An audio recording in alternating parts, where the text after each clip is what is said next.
नमस्ते बच्चों। आज से हम वर्ग 8 के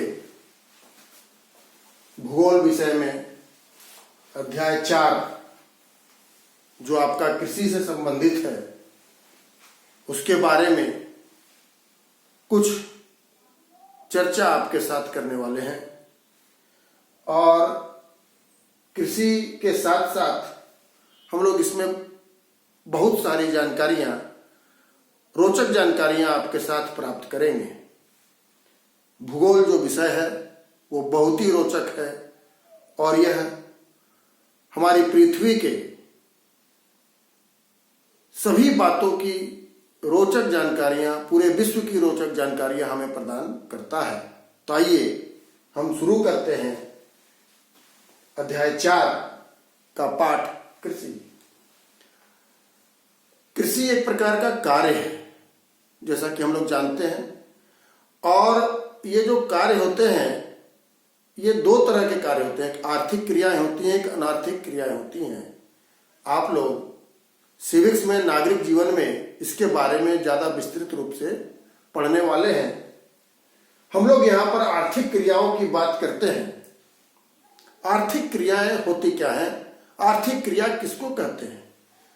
तो ऐसी क्रिया जिससे हमें आय प्राप्त होती हो, जिससे हमारी आर्थिक उन्नति होती हो, उसको हम लोग आर्थिक क्रियाएं कहते हैं। जैसे कोई भी काम कर रहा है, एक शिक्षक विद्यालय में शिक्षा देता है, उसके बदले उसको महीने में मासिक वेतन प्राप्त होता है, तो इस प्रकार उसको आय हुई, तो एक आर्थिक क्रिया होती है। इसी प्रकार कृषि कार्य, कोई किसान अगर अपने खेत में कृषि कार्य करता है और उससे जो फसल का उत्पादन होता है, उस उत्पादन को अगर वो बाजार में जाकर बेचता है तो उससे उसको कुछ आमदनी होती है। इस प्रकार कृषि भी एक प्रकार की आर्थिक क्रिया है। अब हम लोग पहले ये जान लें कि आर्थिक क्रियाएं कितने प्रकार की होती है। आर्थिक क्रियाएं 3 प्रकार की होती है, प्राथमिक, द्वितीयक और तृतीयक। तो सवाल उठता है फिर कृषि किस प्रकार की आर्थिक क्रिया होगी? तो इसके बारे में जानने से पहले हम लोग ये जान लें कि प्राथमिक, द्वितीयक और तृतीयक आर्थिक क्रियाएं होती क्या है। तो सबसे पहले प्राथमिक आर्थिक क्रियाएं, तो प्राकृतिक संसाधनों का उत्पादन एवं निष्कर्षण। माने जो भी प्राकृतिक संसाधन है हमारे पास उपलब्ध, उसका हम लोग उत्पादन करें या उसका निष्कर्षण करें, तो ऐसी क्रियाओं को हम लोग प्राथमिक आर्थिक क्रिया कह सकते हैं। माने जो प्राथमिक क्रिया होती है, जैसे इसके अंतर्गत कृषि आता है। कृषि में हम लोग सीधा प्राकृतिक चीजों का उत्पादन करते हैं। खनन आता है, खनिज जैसे कोयला का, लोहा का, अल्युमिनियम गैस का उत्पादन हम लोग सीधे पृथ्वी से खोद करके निकालते हैं। तो खनन भी एक प्राथमिक आर्थिक क्रिया है। मछली पालन ये भी प्राथमिक आर्थिक क्रिया है। पशुपालन ये भी प्राथमिक आर्थिक क्रिया है। इसमें प्राकृतिक संसाधनों का सीधे उत्पादन होता है या उसका निष्कर्षण होता है, इसलिए इन क्रियाओं को हम लोग प्राथमिक आर्थिक क्रिया कहते हैं। तो इस प्रकार हमने इसमें जाना कि कृषि जो है यह प्राथमिक आर्थिक क्रिया है। इसके बाद हम लोग आते हैं द्वितीयक आर्थिक क्रिया। द्वितीयक आर्थिक क्रिया क्या है? आप लोगों ने बच्चों बिस्किट तो खाई होगी और रोज खाते होंगे। तो बिस्किट कहाँ से बनती है? तो बिस्किट जो है वो गेहूं के आटे से या मैदा से बनती है। तो गेहूं को पहले खेत से प्राप्त किया जाता है, जो कि एक प्राथमिक आर्थिक क्रिया है, और उसके बाद उस गेहूं को फैक्ट्री में ले जाया जाता है, जहां पर गेहूं को पीसकर उससे आटा और मैदा बनाया जाता है। फिर वह दूसरी फैक्ट्री में जाता है जहां पर उससे फिर बिस्किट तैयार होती है। तो इस प्रकार की आर्थिक क्रिया जिसमें निर्मित सामग्री का उत्पादन प्राथमिक आर्थिक क्रियाओं से प्राप्त सामग्री की मदद से होता है। तो ऐसी क्रियाओं को हम लोग द्वितीयक आर्थिक क्रिया कहते हैं। इसमें गेहूं से आटा बनाना, बिस्किट बनाना, डबल रोटी, पाव रोटी जिसको हम लोग बोलते हैं, वो बनाना, केक बनाना, वस्त्र कपास से रुई निकलती है और रुई से फिर वस्त्र बनते हैं। धातु उद्योग, जैसे हमने लोहा का खनिज खोदा और लोहे के खनिज से फिर लोहा निकाला, तो उस प्रकार के उद्योग। तो इस प्रकार ये सब द्वितीय आर्थिक क्रियाएं कहलाती हैं। कहने का मतलब है जो औद्योगिक क्रियाएं होती हैं, जो फैक्ट्री में जो भी सामान बनते हैं, वो वैसी आर्थिक क्रियाओं को हम लोग द्वितीयक आर्थिक क्रिया कहते हैं। इसके बाद आता है तृतीयक आर्थिक क्रिया। तो तृतीयक आर्थिक क्रिया क्या है?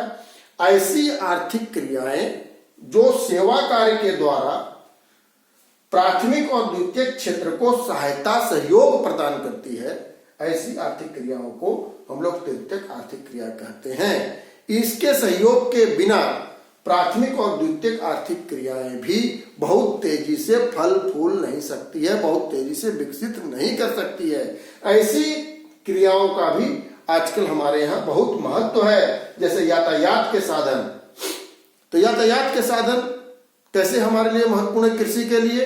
तो किसान जो अपने खेतों में उत्पादन करता है और उस उत्पादन को ले जाकर के बाजार में बेचता है। अगर बाजार हमारा बहुत दूर है और खेत से बाजार तक जाने का रास्ता ठीक नहीं है, बढ़िया साधन हमारे पास उपलब्ध नहीं है, तो किसान का उत्पादन जो है खेतों में ही सड़ेगा या उसके घर में ही सड़ जाएगा। इस प्रकार यातायात का साधन जो है किसान को मदद करता है, मछली पालक को मदद करता है, पशुपालक को मदद करता है।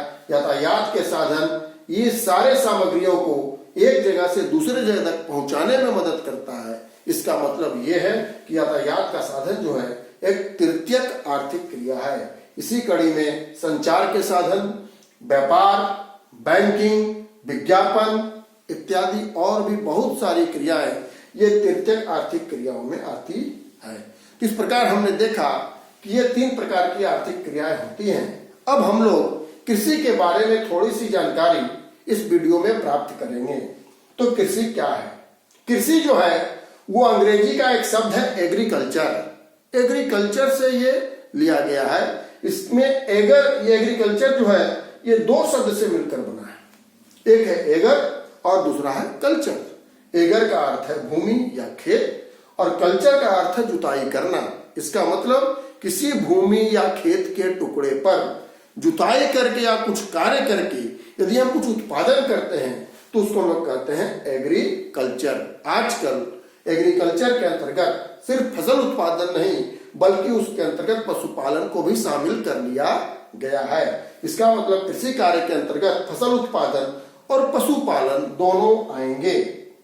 अब जो कृषि कार्य हम करते हैं उसको करने के लिए कौन कौन से उपयुक्त कारक हैं, कौन कौन से साधन जो होंगे वो जरूरी होंगे। इसमें प्राकृतिक जो साधन है उसके बारे में हम लोग बात कर रहे हैं। इसमें अनुकूल स्थलाकृति, मृदा और जलवायु।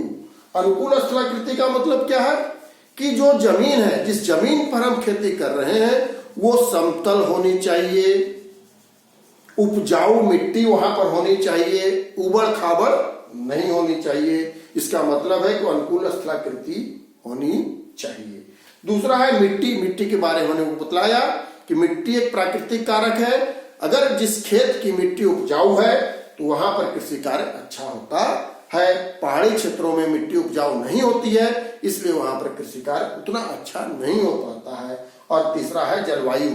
जलवायु में वर्षा और तापमान तो मुख्य तत्व हैं। हमको मालूम है किसी भी पौधे की वृद्धि के लिए वर्षा और तापमान 2 महत्वपूर्ण कारक हैं।